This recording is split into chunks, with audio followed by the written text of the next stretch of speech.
Hey everybody, it's Kelly. Welcome back to another episode of Ask a Therapist. Here we are in Pride Month again, and typically in Pride Month, I usually kick it off with some tips about how to celebrate Pride, whether you're out, whether you're not, how to be safe.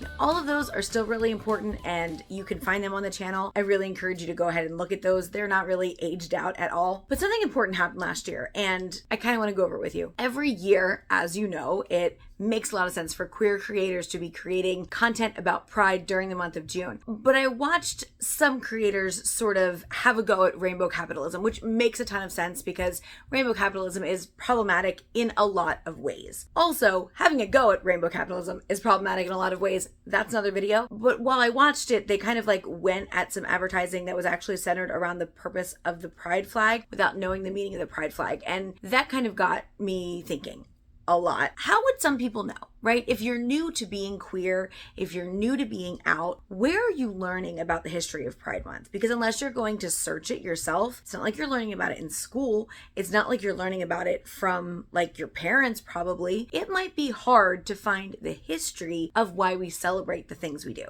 So here you go. This is your very brief, very introductory Pride Month 101.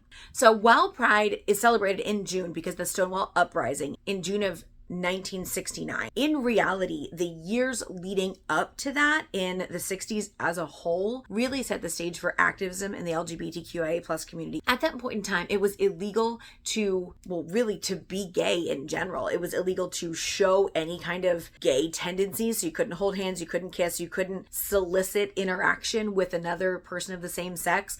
All of those things were illegal and punishable by law, literally against the law. And I need you to understand that even for those of you who were born after 2000, this is still not that long ago. For those of us who were born before 2000, it feels a lot closer when you say the 1960s.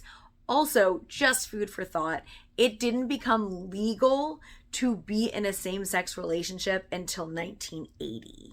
Just throwing that out there. So for the couple of years leading up to what happened at the Stonewall Inn in Greenwich Village in 1969, there was an overtaking of just the club scene in general by organized crime, that sort of thing in New York City. Leading up to that, because it was illegal to be gay, and because it was illegal to be gay, especially in public, because it's the only way they can catch you, right? If you were a bar owner, you were supplying alcohol to people and they were doing queer things in your club, you would lose your liquor license. Bars were being constantly raided if they thought that gay people were in the bar. So a lot of that stuff had to go underground and therefore became sort of ripe for mafia picking, which meant that people could sort of come in, take over bars, run them into the ground if they needed to, blackmail wealthier gay patrons, and really just sort of have their way with anything that happened on the premises as a whole. Plus buy off the law enforcement entities that might be the ones raiding the establishment. So a couple of years before the actual uprising, the Stonewall Inn was a straight establishment. It was bought by the mafia, became a gay bar, and was one of the last gay bars existing in the Greenwich Village area, in the New York City area, when the uprising itself happened. At that time, the majority of bars were raided at least monthly, if not weekly, and the Stonewall Inn had already had their raid earlier. So they had not been tipped off about this most recent one, had not had any idea because they had already been raided that they were to be raided that evening, early morning. So armed with a warrant, police officers come in and raid the bar. They arrest 13 people, including people who are working there, patrons, people who are violating the gender appropriate clothing statutes. So here's what you need to understand is it was also illegal to show up in drag. It was illegal to dress in clothing that was not appropriate for your gender. So these establishments were the only places that people could go and even reasonably comfortably be who they were in some sort of a public setting. So as corrupt and crooked as they were, as in reality fire hazards as they were, because they weren't up to fire code, they didn't have working bathrooms that were safe in any kind of way. They didn't have to follow codes because they would buy off the inspectors. People were still going to these places because that's the only place they could be themselves. Another part about all this that I think kind of gets overlooked is in this raid, if you walk in and you find people who you assume are violating the clothing statutes, female officers were taking them into the bathroom and checking their sex.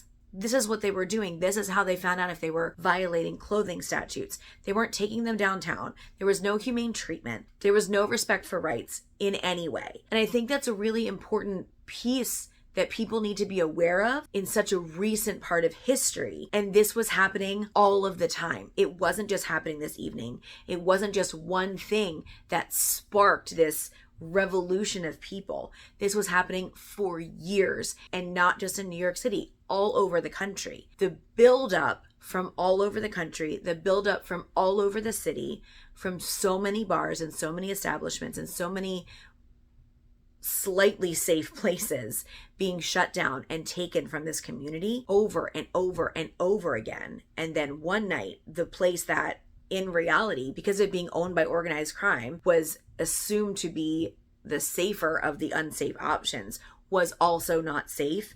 And so many violating things were happening that when they're being dragged from the building and roughly handled into squad cars, something sparks and the crowd has enough and people around have had enough and outrage becomes apparent. And at that moment, things do begin to change. So then following, you have 6 full days of people protesting. You have 6 full days of an entire community saying, we have had enough of this kind of treatment.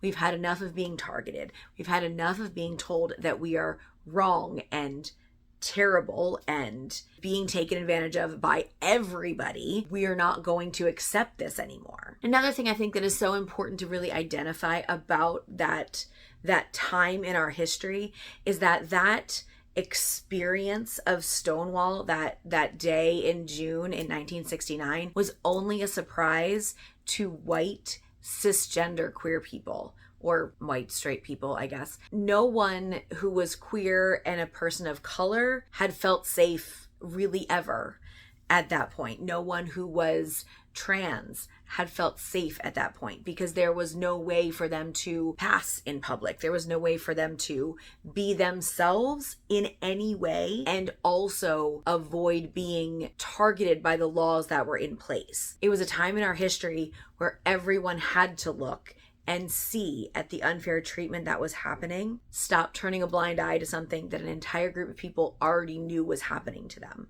which sounds a lot like some other things that have happened in our more recent history. So Pride parades themselves started then the following year in 1970, when they had a parade for remembering what happened at Stonewall the year prior.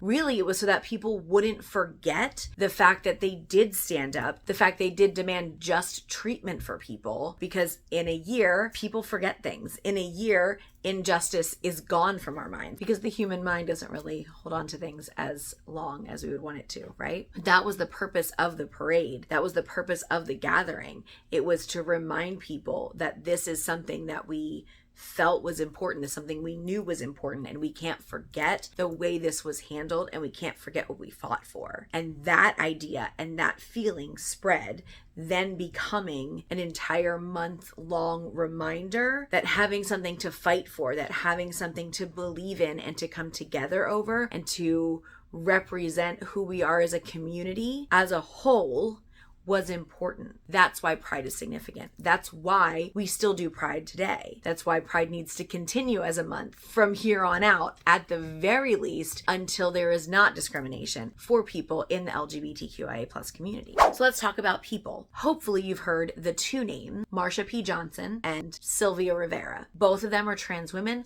Both of them are women of color.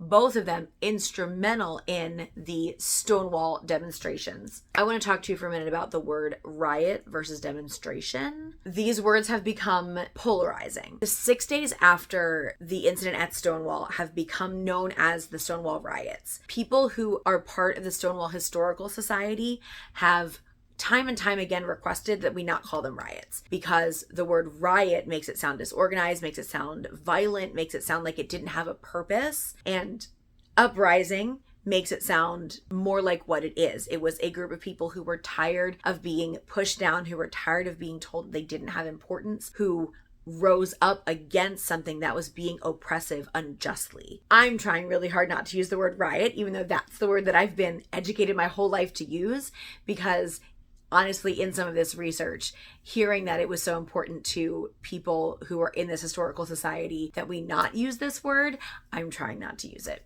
Do what you want with that information. I'm not going to tell you what words you should and shouldn't use because it's not my job. But I'm just letting you know. That's why I'm trying to choose these words fairly carefully. But the uprising and the days afterwards, these two women were hugely instrumental in the ways that the focus continued to be on this group of people who were saying, no more, we have had enough. And then after, they were instrumental in starting a ton of different organizations, specifically STAR, which was an outreach to displaced LGBTQIA plus teens in New York City itself, which was known to be one of the biggest places that displaced LGBTQIA plus teens would end up. And as you know, the vast majority of teens who are homeless are part of the queer community. So they were instrumental in making sure that so many of those teens who did become displaced and did end up in New York had a place to go, and to make sure there was somewhere safe and secure for them to be. All right, let's talk about another really big symbol, and that is the flag. The pride flag has gone through a lot of transitions over the years. It wasn't actually created until 1978, which was, 8 years after the first parade. So it didn't exist for the first 8 years of celebrations. It was designed by Gilbert Baker at the request of Harvey Milk. Harvey Milk was one of the very first openly queer public officials. When it was first designed, it had 8 stripes. Those 8 stripes were from the top to bottom: hot pink representing sex, red representing life, orange representing healing, yellow representing sunlight, green, which represented nature, turquoise, which represented magic and art, indigo, which represents serenity, and violet, which represents spirit. Later on, it was reduced to 6 stripes. They removed pink and they removed turquoise. They removed pink because hot pink material was hard to come by, and the turquoise was removed because they needed to remove one more stripe to make it easily dividable into 2, to make it into 6 stripes. So originally, those were seen to be sort of the pillars of the queer community, all of those 8 pieces. The 6-striped flag, as we came to know it later, represented still those same things minus the pink and the turquoise. Then as recently as 2018, you've had the introduction of the progress flag, which has added some arrows to represent progress being made, progress that's already been made, some stripes of black and brown to represent marginalized communities and LGBTQI plus people of color. We also have representation of those who have died of AIDS and those who are living with AIDS. Also, there are colors to represent people who are transitioning, who are agender, who are a blend of genders. There's changes to the flag to make it more and more and more inclusive as another symbol of the way that our community as a whole is intended to be. Or if not intended to be, kind of needs to be in the world that we live in today. But here's the bottom line of all of this. You do not have to celebrate Pride in any specific way if you don't want to. You don't have to go to a parade. You don't have to be silent about it. You don't have to have a party in your house or a barbecue or watch something on TV. You don't have to do any specific thing. All I'm asking is that you take a moment and entertain the idea that maybe, just maybe, there is actually nothing wrong with who you are and what society and maybe your family, maybe your friends, if you've had that happen to you in your life, if you have, I'm really sorry. If people have told you that who you are and who you like or who you don't like is wrong, I want you to take a moment and think maybe they're wrong. A couple of weeks ago, a famous football player made a speech at a college that caused a lot of buzz. And part of what I wish had caused more buzz, no one is talking about. He talked about how Pride Month was a celebration of a deadly sin, which I think is ridiculous, because this idea that Pride Month is people going around boasting the fact that they are this and that, and that the fact that they're just so proud that they're gay and blah, blah, blah. Like, that's not what's happening in Pride Month. And anybody who thinks that just doesn't get it. It is 1 month where people are able to feel even some kernel of togetherness in a world that threatens to tear us apart all of the time. If you can take a moment and feel confident in the fact that there's nothing wrong with who you are and who you like and who you don't like, no matter what the rest of the world tells you, that's pride. No matter when you do that, if you do it in June, if you don't do it in June, however, whenever you do that, it doesn't matter. That's how you can be part of this fabric. That's how you're part of this story. this uprising, these demonstrations, this understanding of supporting of one another doesn't just end here. It didn't start with Stonewall. It doesn't end with us here. And it really doesn't end until there's no actual discrimination against the queer community. And whether or not that's in our lifetime, I have no idea. I'd love to think it would be, but who knows? What I do know is that I will be celebrating in June in my own way, and I hope that you are in yours too. I'd love to hear some of the ways that you are celebrating, even just like small things. Maybe you're not somebody who's able to be out, but you've found ways to celebrate in your own way. Maybe you're somebody who doesn't like crowds or isn't really into the whole parade and celebration scene. Drop some of those ideas below, because there's probably people who are watching this who would love to hear some non-common ideas on how to celebrate themselves and where they come from and where they're going this month. That would be amazing. So I'd love to read some of them too.